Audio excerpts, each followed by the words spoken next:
Bonjour à toutes et à tous et bienvenue dans cette nouvelle vidéo dans laquelle on va parler éclairage. Alors, ça n'est pas quelque chose qui est dans mes habitudes sur cette chaîne, puisque vous savez que moi je suis photographe plutôt de nature, d'outdoor, et que l'éclairage c'est plutôt souvent, bien qu'on puisse l'utiliser en outdoor, mais c'est aussi souvent utilisé notamment pour la photographie en studio, pour de l'éclairage vidéo, etc. Et donc, je vais quand même vous parler aujourd'hui d'éclairage, parce que ça n'est pas ma spécialité, mais je pense que moi-même, par exemple ici, pour m'éclairer, j'ai de l'éclairage, et donc ce sujet peut vite vous intéresser, notamment si vous voulez faire un petit peu de vidéos, vous voulez vous lancer sur YouTube, faire un petit peu la création de contenu. Et aujourd'hui, on va parler plutôt d'un éclairage qui, je pense, parlera plus aux vidéastes plutôt qu'aux photographes. On verra ensuite pourquoi. Si jamais vous êtes intéressé par l'éclairage, vous avez dû chercher, et il est vrai que sur le marché, l'éclairage fait partie des éléments qui en photographie coûtent très cher, et on peut vite claquer un rein, un œil, deux jambes, un bras, son PEL, sa maison, même sa liberté de penser, tout ce que vous voulez, pour se payer de l'éclairage, parce que ça coûte très cher et on comprend vite pourquoi. Cependant, il est vrai que depuis un certain temps, vous avez pas mal de constructeurs, et je vous en cite juste quelques-uns, Godox, Nanlite, Aputure, Newer, Small Rig,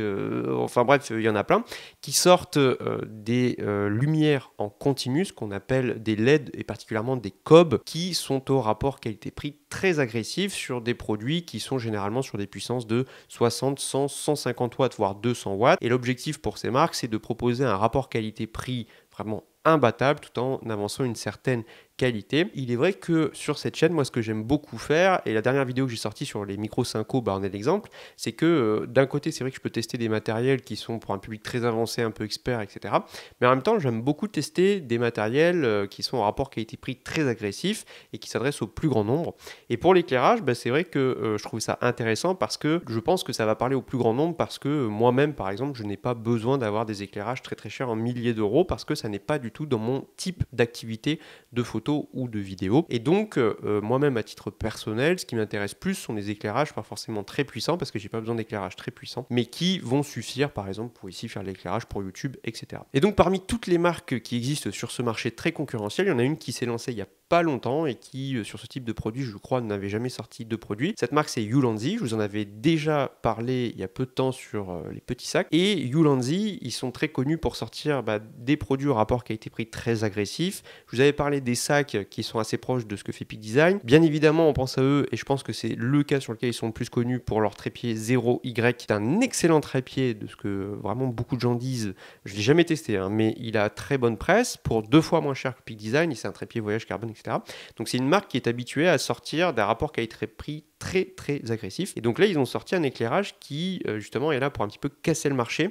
Et donc je vous donne quelques caractéristiques, et sur le papier, c'est alléchant. L'éclairage qu'ils vont sortir, et c'est celui-ci, c'est ce petit éclairage. Donc vous voyez en plus la taille, je trouve ça quand même très intéressant. Cet éclairage, je vous donne quelques caractéristiques qui pour moi sont vraiment très intéressantes. Donc c'est un éclairage COB, et on va voir juste après ce que c'est un COB, de 40 watts, 1h15 de batterie, donc il y a une batterie à puissance maximale, un CRI donc pour la qualité de la lumière, de la fidélité de la lumière, un CRI supérieur à 95. Donc quand on est au-dessus de 95 sur 100, généralement on a vraiment des teintes de peau notamment qui sont très fidèles par rapport à la lumière. Une température réglable, donc dimmable, de 2500 à 6500 Kelvin. Bref, on reparlera des caractéristiques, le tout pour 110 euros, et actuellement là pour le lancement ils le vendent à moins de 100 euros. Un petit COP de 40 watts pour moins de 100 euros, et là vous vous dites oh là là, c'est le truc de folie, c'est encore, et ben non, moi je suis pas très convaincu, et ce petit truc vous allez voir, il a vraiment des atouts,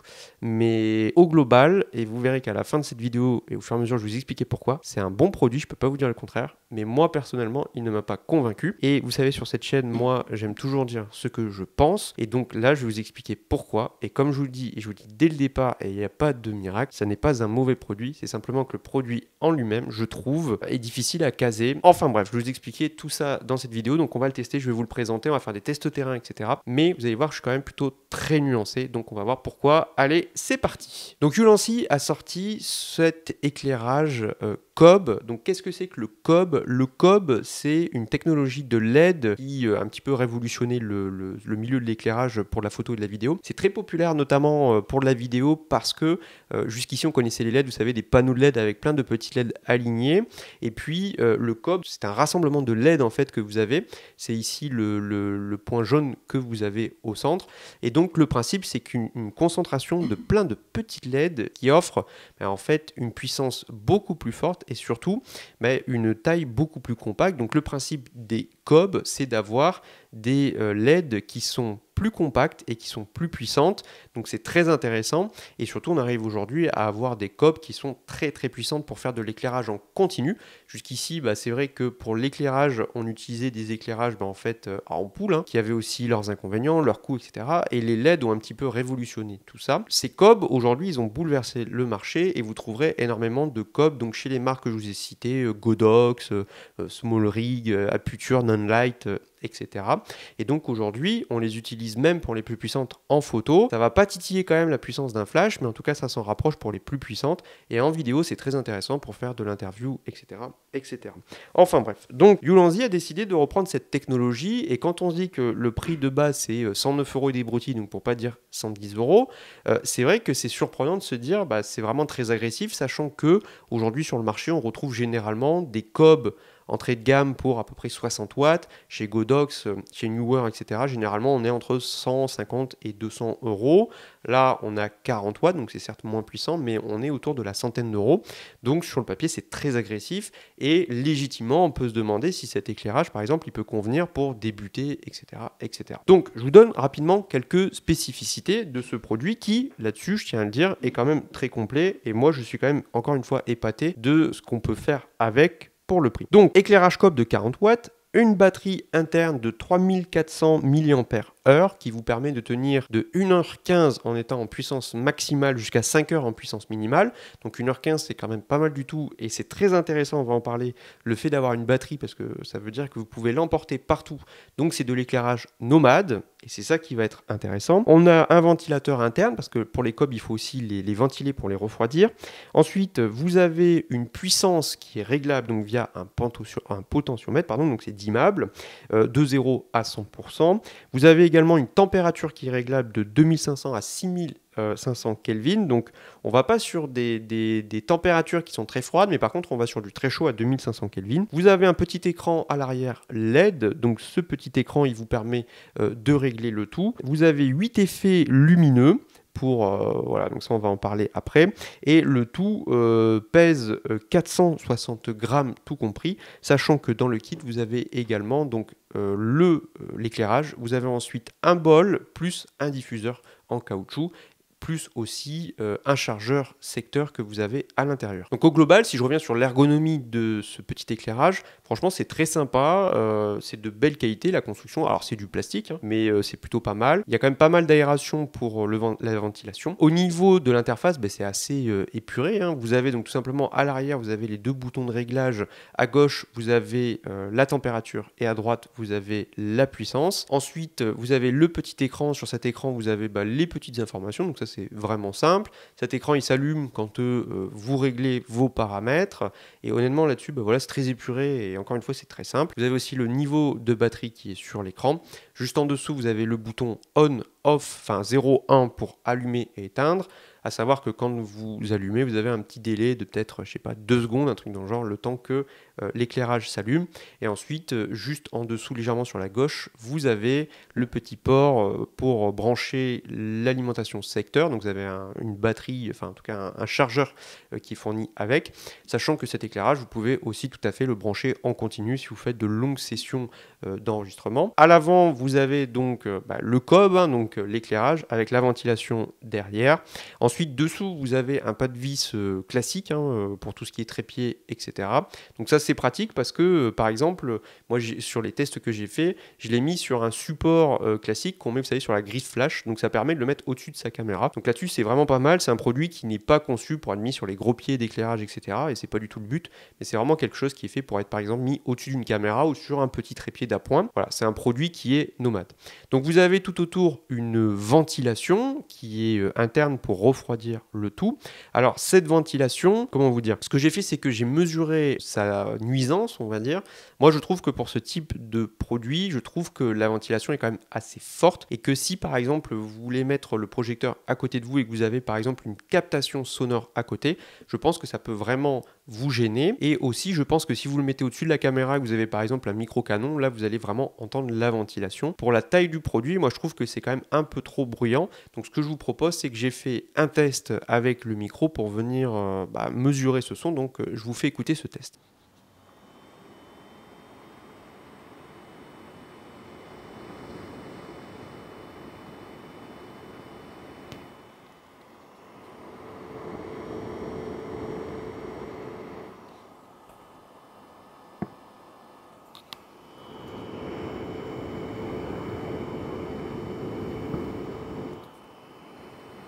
Ensuite, au niveau des fonctionnalités, c'est vrai que je trouve que le niveau de réglage de la puissance est assez précis, ça fonctionne bien. Au niveau de la température, c'est pareil, ça donne quand même une certaine amplitude. Donc là aussi, j'ai fait un petit test pour que vous vous rendiez compte un petit peu de la température. Ce que je vous propose, c'est de regarder un petit peu la plage de température que vous avez avec cet éclairage. Bien, alors juste pour ce test, là j'ai l'éclairage qui est à 6500 Kelvin à 10% sur le mur. La caméra, elle est réglée à 5500 Kelvin, et donc ce que je vais faire, c'est qu'au fur et à mesure je vais baisser la température pour arriver jusqu'à 2500 Kelvin, et en même temps je vais vous dire à peu près à quelle température on est au fur et à mesure. Allez, c'est parti. Donc là on est à 6500 Kelvin, je descends, là je suis à 6000, là j'arrive maintenant à 5500, là je descends à 5000, là on arrive à 4500, 4000, 3500, 3000, et enfin, on arrive à une température très très chaude à 2500 Kelvin. Cet éclairage-là à 2500 Kelvin, il peut être vraiment top, par exemple, si vous voulez faire des ambiances un peu chaudes, un peu bougies, etc. Ça, je pense qu'en intérieur, ça peut être vraiment très très sympathique. Bien, donc vous voyez, au global, ce produit, il est très intéressant. Je reviens simplement sur les 8 petits modes que vous avez. Ça, très sincèrement, moi, je trouve que c'est gadget. Peut-être que certains s'en serviront, et voilà, ça y est. Moi, personnellement, est-ce que ça va me servir? Je ne sais pas. Mais en tout cas, voilà. C'est l'option qui est dessus. Au global, c'est un cob qui fait ce qu'on attend de lui et simplement, voilà, il éclaire. Vous pouvez régler la température. Sur le papier, moi, ça me semble bien. Au niveau de la température, je trouve que la lumière est un bon rendu. Maintenant, la question qu'on va se poser, c'est savoir que vaut la puissance de 40 watts sur ce type d'éclairage. Ce qu'on va faire, c'est qu'on va le tester. Donc, ce que j'ai fait, et c'est ce qu'on va regarder ensemble, c'est que j'ai fait des tests en intérieur. Test 1 dans une petite chambre pour voir dans le noir comment ça éclaire. Test 2 dans mon salon. Et là, un salon qui est quand même beaucoup plus grand, donc qui fait une trentaine de mètres carrés, pour venir voir un petit peu l'éclairage que ça donne sur une pièce qui fait 9 mètres de long. Ensuite, pour terminer, j'ai fait des tests en extérieur pour voir que ça vaut en fait quand on est dehors, notamment à contre-jour, et savoir si 40 watts suffisent. Et à chaque fois, pour les tests que j'ai fait, c'est que j'ai fait les tests donc juste avec le bol ou alors avec le petit diffuseur en caoutchouc pour voir la différence. Et puis, une fois qu'on aura fait ces tests, je ferai un petit débrief et puis je vous expliquerai pourquoi ce produit, je suis plutôt nuancé. Allez, c'est parti, on va commencer par les tests en intérieur. Bien, et bien nous voici en intérieur pour le début de ces tests. Alors là, j'ai les yeux un petit peu fermés. Pourquoi? Parce que tout simplement, il n'y a pas le diffuseur. Donc là, c'est la lumière qui sort directement des LED qui m'éclaire. Donc il y a juste le bol qui m'éclaire, mais la lumière est quand même assez dure. Alors l'avantage du bol, c'est qu'en fait, il vient quand même condenser l'image, et je pense que vous le voyez sur le bord. En fait, la lumière n'est pas diffusée, donc ce qui veut dire que là, vraiment, vous avez une lumière qui est assez condensée sur les bords, même si à ce niveau-là, par contre, vous avez une lumière qui est assez dure. Donc sur l'usage, c'est quand même assez dur, et surtout, c'est très violent, sachant que là, je suis à 2% seulement au niveau des potentiomètres. Donc je suis au niveau minimal, donc pour des petites pièces, vous voyez que derrière, ça éclaire très fort, et moi, ça m'éclaire aussi très fort, et je ne peux pas m'approcher plus.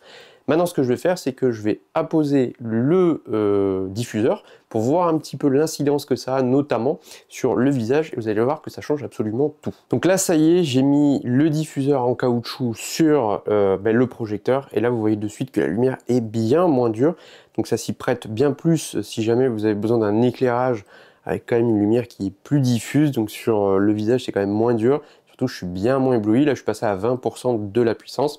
Alors, vous voyez que derrière moi, en fait, il y a quand même de la lumière, mais c'est moins violent que si on laisse la lumière seule.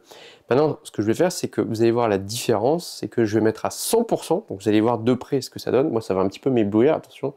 Voilà, donc je passe à 100%. Et là, je deviens surexposé avec mes paramètres, sachant que je suis vraiment sur les paramètres de base, vraiment en intérieur, ISO 125, f2.8 et 1/50e de seconde, parce que je filme en 24 images par seconde. Ce que je vais faire maintenant, c'est que je vais aller au fond, et vous allez voir un petit peu comment je suis éclairé, sachant que le fond de la pièce, c'est une chambre de 9 mètres carrés, ici c'est une chambre d'amis, donc le fond est environ à 3 mètres, 3 mètres 50 derrière moi. Là, vous me voyez, donc vous voyez que normalement je dois être pas trop mal éclairé, mais tout autour de moi est éclairé, et globalement, c'est vrai que le fait de mettre le diffuseur, contrairement juste au bol simple, mais c'est vrai que la lumière là est vraiment diffuse dans toute la pièce, et vu que la pièce est assez petite, en fait la lumière aussi se reflète un petit peu partout. Résultat, même l'appareil photo là il est vraiment collé au mur face à moi, mais même le mur derrière est quand même éclairé. Pourquoi? Parce que ça agit exactement comme si j'avais, vous savez, une lampe, une ampoule LED un petit peu au plafond, ça éclaire partout, ça fait le même effet. Résultat, c'est vrai que c'est aussi la limite de ne pas avoir d'autres accessoires, et ça on en parlera tout à l'heure sur un petit peu la conclusion de cette vidéo. C'est vrai que de fait, là la lumière elle est vraiment diffuse et vous ne pouvez pas concentrer le flux, donc ça limite quand même, je trouve, l'utilisation. Alors oui, ça éclaire très très bien, mais moi sur ce type d'éclairage, c'est vrai que j'aurais voulu avoir la possibilité d'avoir notamment, vous savez, des petits, je sais plus du tout comment on appelle ça, mais les trucs que vous venez en métal remettre sur les éclairages pour venir resserrer.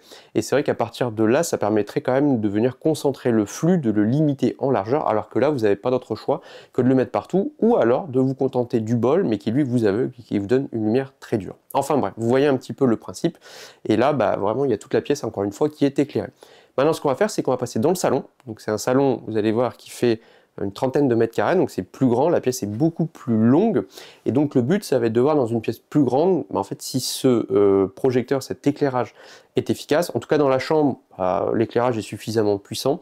Est-ce que dans une pièce plus grande, ça suffit? Eh bien, on va voir. Eh bien, me voici dans mon salon. Alors là aussi, je précise un petit peu les contours de la pièce. La pièce fait un bon 9 mètres de long, donc le fond est quand même assez loin. Alors là, j'ai enlevé à nouveau le diffuseur en caoutchouc, donc là, c'est directement la LED qui m'éclaire. Donc je suis à nouveau à 2%, parce que ça brille très très fort, et c'est vrai qu'à 2%, là, je suis quand même à un bon 1,50 m de l'appareil, un bon 1,50 m bien tassé même, voire peut-être même quasiment 2 mètres. Et donc là, on voit quand même, enfin moi à l'œil, je vois quand même le fond du salon. Ce que je vais faire maintenant, c'est que je vais le mettre à 100%. Vous devez voir normalement sur le bord, là, vous devez voir quand même les limites de l'éclairage, parce qu'avec le bol, ça vient vraiment condenser quand même, un petit peu concentrer le flux lumineux. Maintenant, je vais passer à 100% pour voir un petit peu comment ça éclaire la pièce. Donc me voici, là, je suis à un bon 3 mètres à peu près de la caméra. Donc là, la pièce est quand même très bien éclairée, et c'est vrai que sans le diffuseur, ça brille quand même plutôt très fort. Donc c'est vrai que là, dans une pièce qui fait 9 mètres de long, ça éclaire très bien, et je pense que vous voyez très distinctement le fond. Maintenant, ce qu'on va voir, parce que cette lumière là, en l'état, elle n'est pas exploitable si vous voulez l'utiliser, certes pour de l'éclairage, pour éclairer une pièce, etc. En l'occurrence, ça va bien fonctionner, à condition que cette pièce, bien sûr, soit dans le noir. Que si on met, en fait, si j'ouvre les volets, là, ça va être bien plus, mais vraiment bien plus limité. Ce qu'on va faire, c'est que maintenant, je vais mettre le diffuseur pour voir un petit peu sur cette grande pièce comment se comporte cet éclairage. Et donc, ça y est, j'ai mis donc le diffuseur. Je suis à 100% de la puissance ici. Donc là, avec le diffuseur, exactement comme dans la petite pièce, la lumière est vraiment diffusée, y compris même presque à 360 degrés autour. Là, je suis à une distance, vous voyez, je tends mon bras, je suis à une distance d'un bon mètre, on va dire, de la caméra. C'est pas insupportable.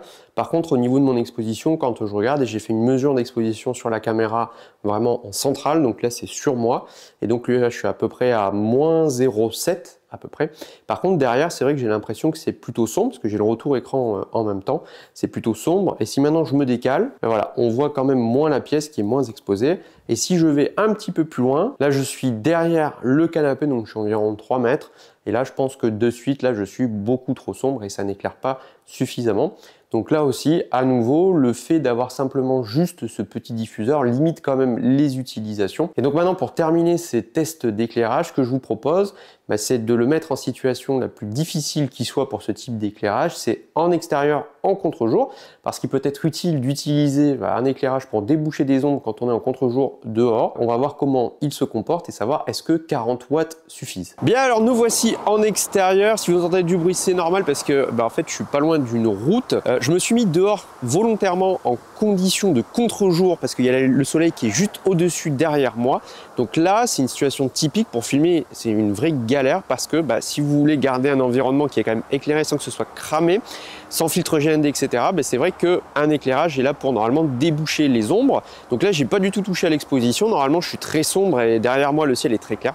Donc, on va allumer l'éclairage pour voir si il permet de déboucher les ombres en vidéo en extérieur, même si j'ai une petite idée du résultat. Alors ce que je vais faire, c'est que dans un premier temps, je vais allumer l'éclairage avec le diffuseur et ensuite j'enlèverai le diffuseur pour être simplement avec le bol. Donc voilà, je suis, vous voyez, je suis à portée de main, donc je suis pas non plus très loin et j'ai allumé l'éclairage. Donc là, je suis à une puissance de 100%. Bon, j'ai énormément de contraste moi sur l'image, mais voilà, je vous laisse juger, savoir si ça permet quand même de déboucher un petit peu les ombres. Je pense que c'est plutôt très limité. Maintenant, ce qu'on va faire, c'est que je vais enlever ce diffuseur pour voir directement en fait l'éclairage, ce qu'il donne au maximum de ses capacités. Donc on est à moins d'1 mètre de distance. Et donc ça y est, j'ai enlevé le diffuseur, donc là c'est directement la LED qui m'éclaire. Je vous laisse juger de ce que ça donne. Je pense vraiment pas que c'est fait pour, parce que 40 watts en même temps c'est assez faible. Contrairement à l'intérieur où c'est plutôt concluant, je pense que là c'est plus limité. Donc maintenant, on va repasser en intérieur, en studio, pour faire un petit débrief de cet éclairage et de faire un petit point surtout sur ce que j'en pense. Bon, et bien voilà, on a fini les tests, donc vous avez pu voir par vous-même. Pour moi, la conclusion, c'est qu'en intérieur, ça fonctionne plutôt bien et c'est suffisamment puissant. En même temps, dans le noir, il vaut mieux, on va dire. En extérieur, par contre, là, pour moi, le résultat est sans appel, mais en même temps, c'est normal. Cet éclairage ne suffit, mais pas du tout, mais alors pas du tout, donc ça n'est pas du tout fait pour l'extérieur. Donc la conclusion, c'est que ce type d'éclairage est vraiment pour moi un éclairage d'appoint en intérieur. Si vous voulez faire du studio, là, moi, par exemple, voilà, je suis dans une pièce qui fait environ 10 mètres carrés, ce type d'éclairage pourrait suffire. Maintenant, je vais vous expliquer pourquoi je ne suis pas convaincu. Mais par contre, c'est vrai que si on va sur des choses plus lumineuses, vous allez en extérieur ou sur des grandes pièces, etc., dans ce cas-là, pour moi, c'est bien plus limité parce que vous avez vu qu'en fait, ça ne change pas grand-chose. Et là, il va falloir partir sur des éclairages qui sont beaucoup plus puissants, sur des éclairages à au moins 150-200 watts, voire même plus, si vous voulez de l'éclairage en continu, notamment en vidéo. Et donc, ce produit, sur le papier, franchement, j'ai pas grand-chose à lui reprocher. En tout cas, il fait bien ce qu'on lui demande. 40 watts, en même temps, on sait dès le départ, c'est pas très puissant, d'accord. Mais alors, qu'est-ce qui va pas? En fait, pour moi, il y a plusieurs choses. La première, ça touche notamment à la monture. La monture, c'est ce que vous avez ici et qui accueille le bol. Et donc, cette monture, elle est particulière parce que si vous avez fait vos petites recherches sur l'éclairage, vous avez dû vous rendre compte qu'il y a une monture qui est souvent beaucoup utilisée, qui s'appelle la monture Bowens. Et les montures Bowens, c'est devenu un petit peu la norme sur les éclairages. C'est un petit peu comme la monture Arca Swiss pour les trépieds. Voilà, ça devient un peu une norme. Et c'est vrai que quand j'ai reçu ce projecteur, j'étais quand même surpris de voir que ce n'était pas de la monture Bowens, mais en même temps c'est normal parce qu'il est quand même tout petit, alors que la monture Bowens prend quand même un petit peu de place, mais c'est une monture mini Bowens. Et donc, qu'est-ce que ça a comme incidence? Le truc, c'est que quand vous achetez un éclairage avec une monture Bowens, vous bénéficiez sur le marché d'une quantité d'accessoires assez énorme, parce que l'intérêt d'un cob comme ça n'est pas tellement le cob seulement en lui-même, mais c'est tout l'écosystème qu'on va avoir autour et tout ce qu'on va pouvoir y mettre à l'avant, les bols et surtout toutes les softbox et toutes les solutions de diffusion de la lumière, les nids d'abeilles, etc. Enfin bref, le truc c'est que voilà, quand vous achetez un cob monture Bowens, vous avez une palette énorme chez de tas de constructeurs et donc vous avez une infinité de possibilités pour venir gérer votre éclairage. Maintenant, quand vous tapez, et je vous invite à le faire, monture mini Bowens, j'insiste bien, sur Google, vous verrez qu'en fait, il n'y a rien, absolument rien qui existe. Pourquoi? Parce que en fait, c'est une niche. Et donc, la particularité, c'est que certes, et je pense que c'est là aussi il faut être très clair, ce type d'éclairage, c'est fait pour être utilisé avec le bol et le petit diffuseur. Mais si vous vous dites, j'aimerais peut-être avoir des solutions plus précises de diffusion de lumière, intégrer des softbox, tout simplement, vous n'en trouverez pas parce qu'il n'en existe pas. J'ai contacté Ulanzi pour leur demander. Ils m'ont dit que, et c'est là où il faudra suivre, qu'il y aura normalement une une gamme d'accessoires, et notamment des softbox qui devraient sortir dans les semaines à venir. À voir, et le cas échéant, pourquoi pas. Cependant, vous n'avez pas la largeur du marché qu'on a aujourd'hui sur la monture Bowens. Et donc, moi, je trouve ça quand même dommage parce que quand vous prenez le produit en l'état, ben, c'est vrai que moi, si je devais me contenter de ça et l'éclairage directement comme ça, vous l'avez vu par vous-même, il est très dur et en même temps, il ne concentre pas quand même énormément la lumière. Et si je me contente de ça, ben certes, ça adoucit vraiment la lumière sur mon visage, mais ça diffuse la lumière mais vraiment partout, presque à 360 degrés. Ce qui veut dire qu'au final, si je veux un petit peu isoler mon flux lumineux, je ne peux pas le faire. Cet éclairage, en l'état, sans accessoires supplémentaires en monture Bowens, mais pour moi, il ne répond que très vaguement aux besoins qu'on peut avoir. Si vous faites de l'éclairage 3 points comme j'ai ici, on a besoin de venir condenser la lumière sur moi et ne pas suréclairer par exemple le fond qui est derrière moi. En ça, je trouve que ce produit ne va pas jusqu'au bout. En même temps, ça peut se comprendre parce qu'on peut se dire oui, mais c'est un produit qui est fait pour être nomade, etc. Et c'est un éclairage d'appoint. Pourquoi pas? En effet, le fait d'avoir une batterie est très intéressant et en plus, c'est une jolie batterie en termes de puissance, etc. Cependant, la question c'est pour un produit nomade, par exemple, moi je fais du vlog, je vais sur le terrain pour faire des vidéos, pour les tutos, etc. Est-ce que je vais emporter ce produit comme un produit nomade? Dans un sens, je me dis que pour faire de l'éclairage, vous avez vu, en plein jour, c'est pas suffisant. Et en même temps, si je le fais de nuit, pourquoi pas? Mais en même temps, si je dois me trimballer ça, plus le bol et le diffuseur dans mon sac, ça va me prendre pas mal de place et dans mon sac j'ai pas la place malgré tout pour emporter un cube, tout qui fait 500 grammes. Moi je pense que pour de l'éclairage nomade, ce que je préférerais utiliser si je devais utiliser de l'éclairage nomade, ça serait par exemple des petits panneaux LED tout fins, tout mignons, enfin façon de parler. Exemple type, je vous le mets, c'est le Zhiyun M40 qui est un petit panneau LED lumineux de 40 watts, qui est peut-être un peu moins puissant je pense que ce COB de 40 watts, qui a une batterie moins importante, c'est normal le produit est plus compact, mais si je devais faire par exemple je pense un éclairage d'appoint, ça par exemple ça rentre presque dans une poche, en tout cas dans un sac ça va très vite se faire oublier, alors que ça dans un sac, c'est vrai que quand même ça prend pas mal de place. Résultat, si je fais la conclusion, moi ce produit en soi il n'est pas mauvais. Et pour le prix, c'est un très bon éclairage. Et franchement, pour 110 balles, on a vraiment quelque chose qui pour moi fait le job. Sur le papier, comme je vous ai dit au départ, c'est 40 watts. Donc on ne peut pas attendre d'un projecteur de 40 watts de faire le même taf qu'un à 200 watts. Ça, là-dessus, il faut être très clair. Mais pour moi, il y a deux griefs qui font que je ne suis pas convaincu. C'est le fait de cette monture mini Bowens. Et là, pour moi, en l'état, ça n'est pas convaincant. Et surtout, le fait que pour un produit qui est compact, pourquoi pas, mais pour moi, en fait, il est un petit peu, comme on dit, le cul entre deux chaises, c'est qu'il n'est pas assez puissant pour servir un peu tout, et en même temps, on n'a pas assez d'accessoires pour venir gérer la lumière comme on veut, même pour l'éclairage d'appoint, et en même temps, je le trouve, oui, compact, mais pas assez compact pour en même temps me faire quelque chose de vraiment nomade, que je pourrais emporter dans un sac pour du vlog, etc. Si je devais conclure, ce produit, il n'est pas mauvais pour le prix, il fait bien ce qu'on lui donne, mais prenez bien conscience que les accessoires sont plus limités et que en l'état pour l'instant sans tous les mini accessoires que Ulanzi devrait sortir, moi je trouve que son utilisation est quand même plutôt très limitée. Ça va pour faire un petit peu de vidéo, pour s'éclaircir si vous faites un petit peu de trucs pour je sais pas YouTube ou Instagram ou ce genre de choses. C'est pas mal aussi pour du pack shot je pense. Et encore que, vous voyez le principe du pack shot, les photos de produits, on a quand même besoin d'avoir des softbox etc pour vraiment jouer avec la lumière. Mais à la limite, ça peut faire un éclairage pour pas très cher. Et ce que je trouve intéressant, c'est notamment la température à 2500 Kelvin. Ça, je trouve que c'est quand même plutôt très sympa. Enfin bref, j'ai terminé avec cette vidéo. Je serais très curieux de savoir ce que vous en avez pensé. Si jamais ce produit vous intéresse, je vous mets le lien en description. Donc encore une fois, n'hésitez pas à me dire ce que vous en pensez. Et puis voilà, on a terminé. Et donc, je vous dis à très vite pour une nouvelle vidéo. Et la prochaine fois qu'on se verra, ça sera pour un tutoriel. Et vous verrez, on va parler à nouveau photographie de paysage. Allez, à très vite les amis.